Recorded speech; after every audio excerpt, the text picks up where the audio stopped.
ऐसा है लड़की की कहानी। भाग 8। अगले दिन कामना सोकर उठी। वह अपने बिस्तर पर बैठी थी। उसका सिर दर्द से फटा जा रहा था। तभी शोभा उसके कमरे में आती है। कैसी है कामना? क्या हुआ? सिर पकड़े क्यों बैठी है? कामना ने शोभा से कहा, कुछ नहीं, सिर में बहुत दर्द हो रहा है। शोभा फटाफट गई, उसके लिए एक टेबलेट ले आई। उसे गर्म पानी से टेबलेट दी, जिसे कामना ने बिना पूछे खा लिया। शोभा बोली, कामना तू आराम कर, अभी मेड आ जाएगी घर का काम करने के लिए। मुझे हॉस्पिटल जाना होगा। मैं तुझे बताना भूल गई, हम दोनों ने नौकरी छोड़कर अपना हॉस्पिटल खोल लिया है। इसी कारण मैं 2 साल से तुझसे मिलने भी नहीं आ पाई। कामना ने खुश होते हुए कहा, बहुत अच्छा किया शोभा, तेरी तरक्की देखकर मुझे बहुत खुशी मिलती है। वैसे भी मेरी तरक्की में अब बचा ही क्या है। अच्छा क्या जो तू मुझसे मिलने नहीं आई। मेरी सास का व्यवहार बहुत खराब है, वो तेरी इज्जत कर बेइज्जती करती तो मुझसे बर्दाश्त नहीं होता। शोभा बोली, बहन जो हुआ उसे भूल जा और नए सिरे से ज़िंदगी शुरू कर। लेकिन अभी तू बस आराम कर, ज़्यादा मत सोच, भगवान ने तुझे बचा दिया। मैं लेट हो रही हूँ, तुझसे शाम को मिलती हूँ। और हाँ, घर का कोई काम मत करना, बस आराम कर। कुछ ही देर में मेड आ गई। शोभा ने उसे कुछ समझाया और वो चली गई। मेड कामना के पास आई और बोली, मैडम आपको कुछ भी चाहिए हो तो मुझे आवाज़ दे देना। यह कहकर मैं अपने काम में लग गई। कामना फिर से सोने की कोशिश करने लगी। इधर शोभा हॉस्पिटल पहुंचकर मरीजों को देखने में व्यस्त हो गई।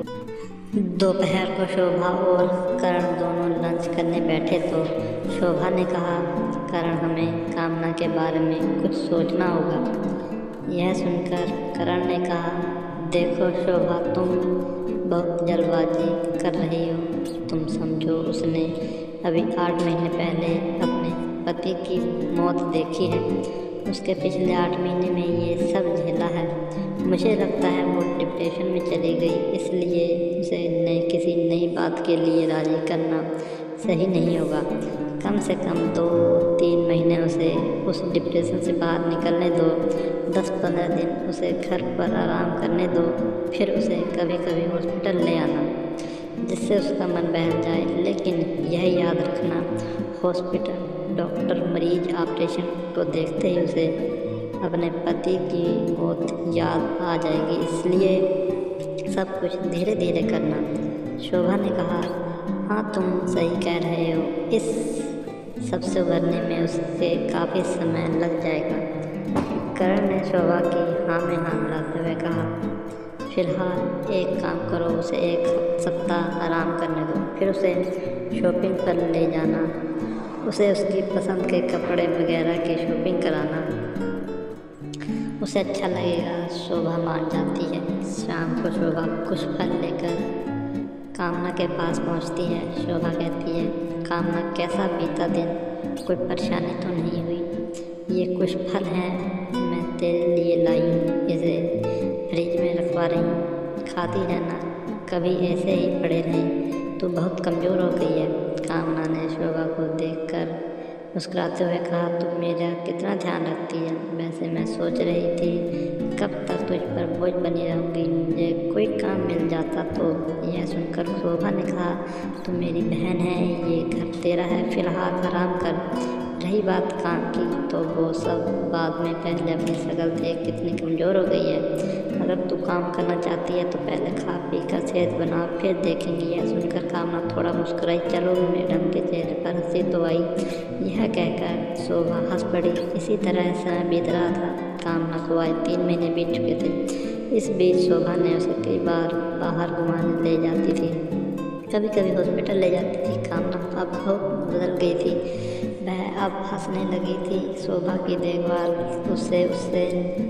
उसने अपनी सेहत को वापस पा लिया था। इसी बीच कामना बार बार शोभा से काम के लिए कहती थी, लेकिन शोभा कोई न कोई बहाना बनाकर टाल देती थी। इसी बीच कामना करण से भी काफ़ी मिल जाती थी। करण कामना से साले साहिबा कहकर थोड़ा मजाक कर लेता था, जिसका जवाब कामना उसे जीजा जी कहकर देती थी। इसी तरह समय बीत रहा था। 4 महीने बीत जाने पर एक दिन कामना ने शोभा से पूछा, शोभा देख, मैं अब और बोझ नहीं बन सकती, या तो तुम मुझे कहीं काम पर लगवा दे या मैं कहीं और जाकर काम ढूंढती हूँ। शोभा बोली, तू एक काम कर, कल से मेरे साथ हॉस्पिटल चल। शोभा काम को हॉस्पिटल ले जाकर अपने केबिन में बिठा देती है। फिर कामना शोभा के साथ साथ मरीज देखने जाती है। कामना धीरे धीरे काम समझ रही थी। 20 दिन में कामना सब कुछ समझ जाती है। शोभा उसे हॉस्पिटल की इंचार्ज बना देती है। वह अच्छी तरह सफाई का ध्यान रखती है, स्टाफ पर नज़र रखती है, किसी मरीज को कोई परेशानी न हो उसका ध्यान रखती है। हॉस्पिटल में कपड़े धुल कर आते हैं, उनका ध्यान रखती है। कुछ ही दिनों में पूरे हॉस्पिटल का काम संभाल लेती है। इससे शोभा का काम बढ़ा जाता है।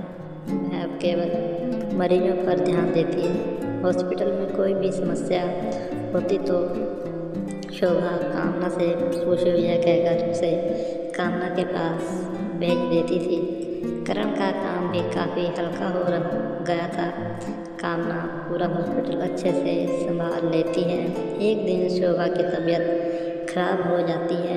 वह हॉस्पिटल में बेहोश हो जाती है। शोभा का चेकअप होता है तो पता लगता है कि वो प्रेग्नेंट है। यह सुनकर करण और कामना बहुत खुश होते हैं। कामना अब हॉस्पिटल के काम के साथ साथ शोभा का भी ध्यान रखने लगती है। वह शोभा की डाइट का बहुत अच्छे से ध्यान रखती थी। कामना का साथ पाकर शोभा बहुत खुश थी।